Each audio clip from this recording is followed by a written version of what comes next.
everyone, and welcome to episode 12 of the Offsite podcast, where we chat all things construction and technology. My name's Carlos, and I spend most of my days talking to construction teams about how they deliver projects. And I'm Jason, and I help build software that construction teams use to deliver their plans. How you doing, Carlos? I'm good, thanks. How are you, birthday boy? We don't talk about the birthday after a certain age.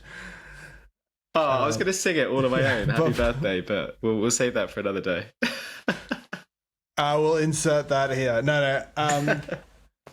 Busy. I've been on the last 2 weeks. I've been on site a lot, which is good to get out of the office and remind yourself that, what it's like to deliver a construction project. You know, you immediately have the feeling comes back of the chaos and the amount of things that are happening all at the same time, and the amount of things that are going wrong all at the same time, and a good reminder that when you're away from that and you're building tools or software or whatever you're thinking about, and you're thinking about a persona doing this or that, and you can kind of forget and block out all of the other stuff that's going on in their day.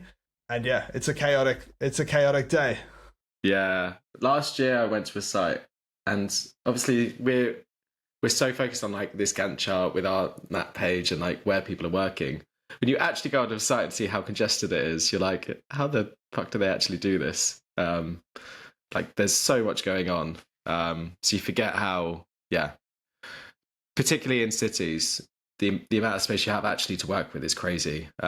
Super impressive how they actually tackle it, to be fair.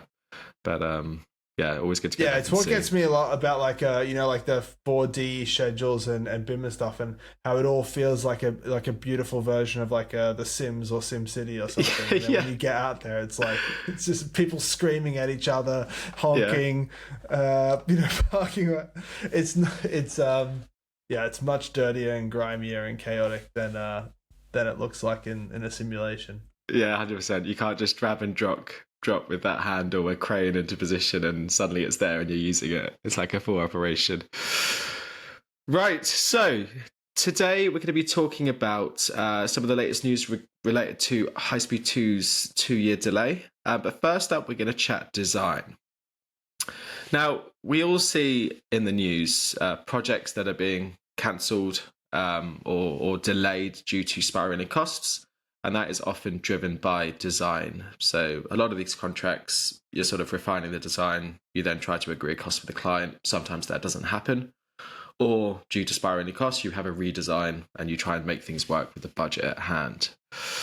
So I guess, Jason, what is it about the design phase on large infrastructure projects that you think causes the most grief for teams?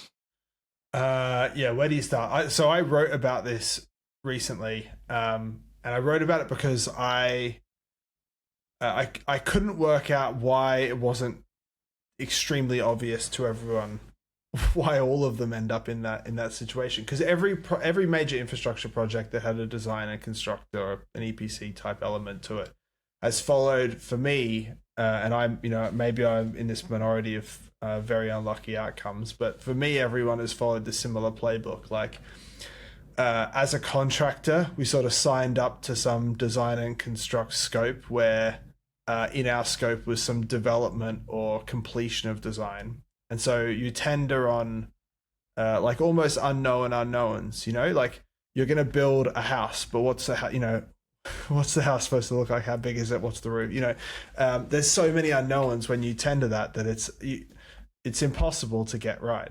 And so you start with that as your starting point. And then once you start trying to deliver the job, well, you need to you start with this schedule that says we'll do the design and then we'll do the construction. And then once in that schedule, you make some assumptions that we'll do a design, we'll send it to the client to review.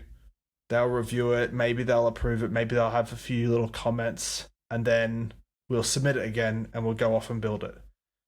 And then when it comes to the actual delivery of the project, you do the design, you send it to the client, they rip it to shreds, you redo it again, and then you submit it again, and then it gets ripped to shreds, and you do 3, 4, 5 different reviews. And these projects are so complex in their requirements that you end up situations where it might say that I used this example in a previous conversation around like the thickness of a wall or glass or something, and then another performance requirement that needs to have a certain thermal performance. And so you do the design once for the thickness, and then another requirement comes and changes that, like supersedes that specification. So the point is, like, the design phase is so complex, and the whole time you're trying to do it, you've got this like sword of Damocles hanging over your head that you're supposed to start construction in 2 months or something, or 3 months, and if you don't, the whole schedule's late from the start. And put on top of that, like the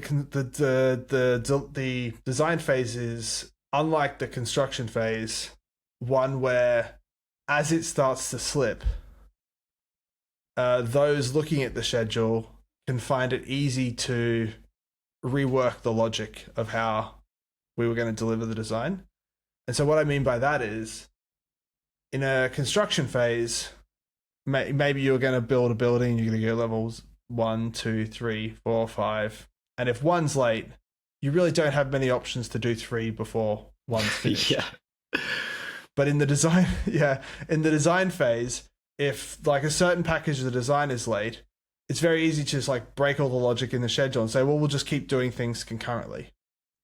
Or what also happens is you break the design into all these mini sections. So you might have had a schedule that said, we'll do package 1, 2, 3 in design, and then build package 1, 2, 3. And then they start getting late, and okay, what we need to do is get like a part of 1 started.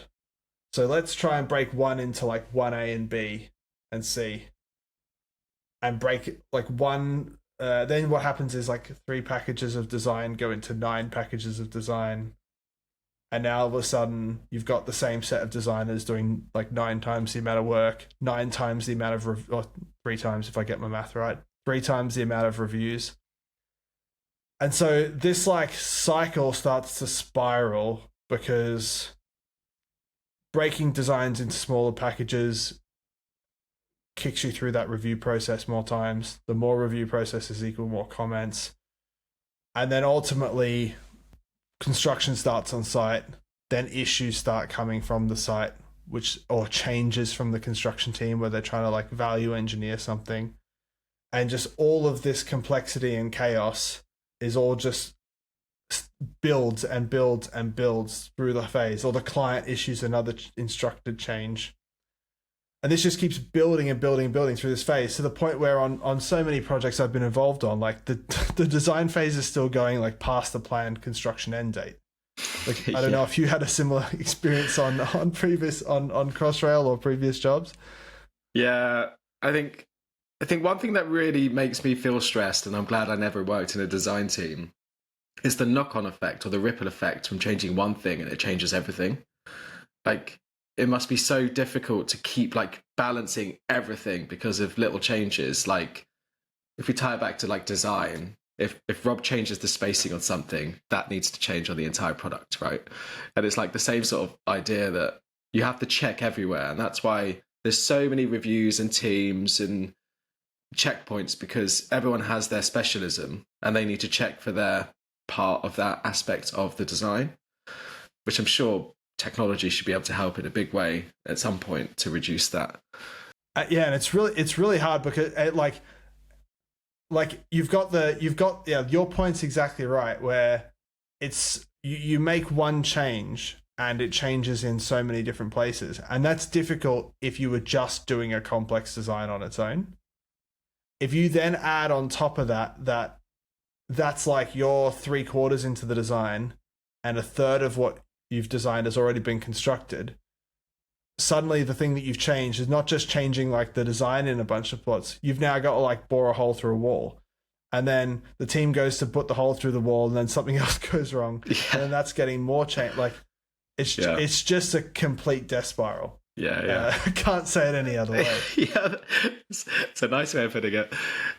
When it comes to schedule as well, there's no way they're gonna, to win a tender, assume the amount of back and forth, because you're just not going to win that tender. So there's never enough allowance for completing these design. They just say, okay, right, contract says response in 14 days. There's 14 days done. They're not going to assume like that's going to happen 6 times. So that already is straining schedule. I remember on Crossrail, we get to the point where it's basically design saying, yeah, that's probably not going to change. But they haven't got to construction status drawing. They're still on P, which is, can't remember what P stands for now. The client won't actually give you an instruction to proceed. So the contractor's going at risk, and then they build something, and then they go, oh shit, I forgot about this. And then you tear it down. And it's just like the materials, the labor, the cost, the program, everything is just blown out because you're constantly battling this desire to progress the job. But there's just too much. The ripple effect of that change, just it's chaos. Yeah, it's ignoring the real consequence, right? Because like you said, it feels good to progress the job. And from a schedule perspective, okay, right now in the short term, if we get this concrete pour, theoretically, like we're on schedule. Yeah, we're not late. The bit that's not yet hit the schedule is the fact that like we've just built a problem that in like 6 months' time is going to fucking pop up, and add another 2 months or something. And so it's no wonder like why so many big mega projects are like okay and kind of on schedule until they're about a year from completion, and then it's like actually it turns out we're 3 years late or whatever, because so many of these problems just like get pushed up until the sort of back end of things. And no matter how much technology or whatever's involved, so much of the constraints on these designs and the little decisions made about, okay, we can probably get away with like a hole here because later on I'm going to do like so much of that stuff lives in someone's head. But you get the reverse negative effect of, because design's not complete when you start, the more you build, you're effectively reducing your options later because you're adding more and more constraints. Yeah. Because you've actually built something. So you could get to the end and have what could have been an option to have a huge positive effect on the project, but you can't do it because you've already built everything else, and now you've only got this small window to do whatever you were doing. So it's not thinking it all the way through. And obviously they think it all through to a level of detail, but not going detailed all the way through before. And we understand why they can't do it, because we don't want 40-year construction projects, but it's it's pretty poor in terms of its effect. And your point again is like totally right. Like you as you build things, you take away your options, and oftentimes the first few things that you build, like the first like 25-50% of the job, is like big chunky civil things, right?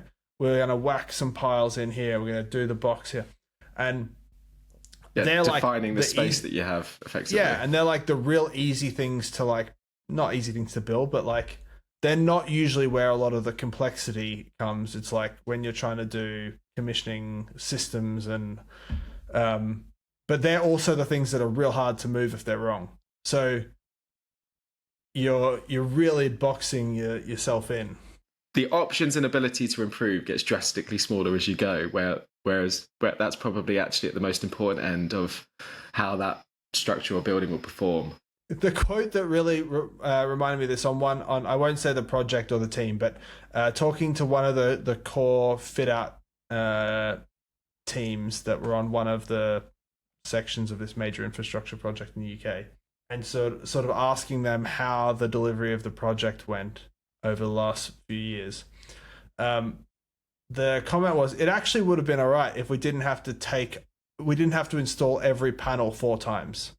And they did like the math on the fit out of this project and worked out that on average they installed each panel 2-point-something times.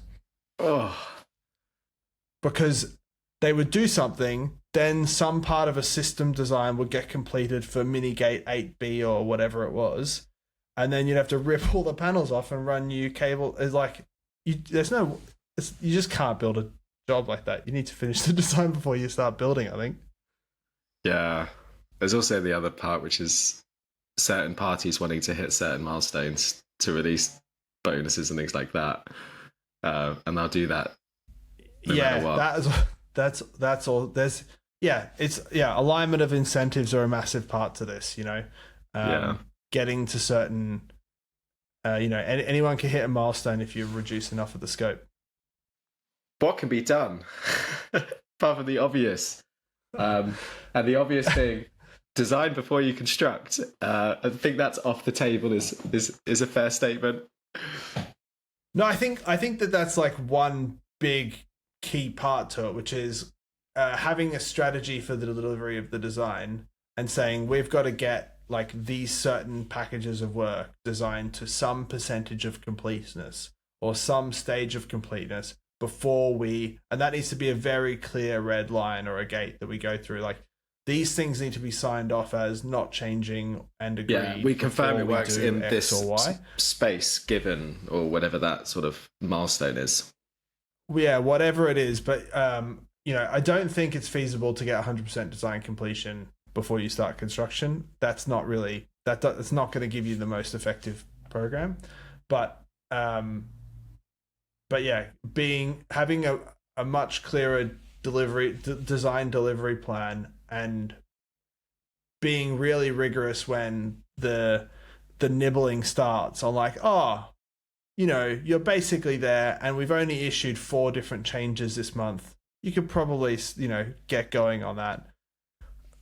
Like, yeah, having a clear, like, no, this is going to potentially impact something that is a clear line. So definitely that's one part of it. I suggested in the thing that I wrote some like 2 other ideas that I don't know how they're kind of like amorphous and not really tangible, and I'm not really sure how much I believe in them. But one was like thinking about whether, going back to the alignment of incentives thing, Carlos, I thought about whether there was a different contract model that tried to align the incentive of all the parties delivering the project so that there was less of an incentive to sort of invent change that then came back as design change, that encouraged certain teams to start different construction works before other bits of the design was completed. So a better way to align incentives. I'm not really sure in the detail exactly what that would look like, and it would probably be different for a lot of projects. And then the other idea was just breaking the projects into smaller pieces. So having a project that got a design to a certain percentage complete for structural or something, and then, or breaking things into smaller pieces so that when it does get delayed, there's really not even the option to just horse on building something, because that's a separate contract, or like that, your problem can only propagate so far, basically. Detailed design usually sits as a subcontract to the main contractor. So it's the main contractor is basically getting it in the air from the client, and they're incentivized to try do both at the same time. If the design contractor was directly employed by the client, you've then got this contractual wall, which is safer because the contractor won't do anything until they know that they're not going to rip it down, which will be at a loss to them. Yeah. And that might be, there's an argument for design and construct. So that might be a bit extreme to just take the design out. But the other approach is to just split the construction scope smaller. So instead of like station box construction and fit out and systems and commissioning or something, like box construction. So that way, even if there is a problem that's building, that you lose the incentive for someone to just horse on fitting it out, even though the design's been delayed. Yeah, because there's like a firm end to that contract. Again, there are pros and cons to that. So the good news is we're seeing more and more design teams using AFEX. So at least they're actually starting to have plans that people can access, because design programs are always a bit of a tough one to locate, shall we say? So yeah, there seems to be an improvement. You're not gonna with that such an obvious plug, Carlos. You're gonna also insert the use my link. Yeah. /Carlos for a discount. Would you like a demo today? Yeah. Right. So my voice is still going from earlier in the week. HS2. Where are we? 3 to 6 months ago, they announced that they were going to delay certain section of the scheme for 2 years, and it's pretty much the section that runs from Old Oak Common to Euston.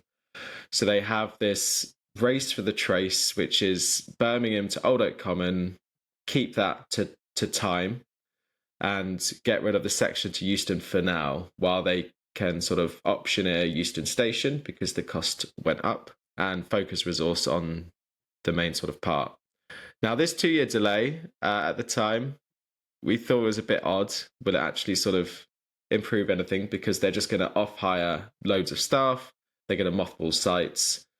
Really disruptive for the contractors, especially after ramping up so many team members over the previous 2 years. It's just come out in the news that the 2-year delay is actually going to cost an extra £360 million, which we kind of saw coming. Pretty poor that we're actually seeing that confirmed, which means that number's probably bigger than what they're saying. Absolutely nuts considering the disruption and the fact that we're delaying. Yeah, I don't know where to start. It's like the worst returns policy. You know, you get those really dodgy retailers where it's like, oh yeah, you can definitely return this, but we'll charge you shipping, a restocking fee, like transaction fees, and in the end, like you spend 50 quid and you get back like five quid or something for returning the item.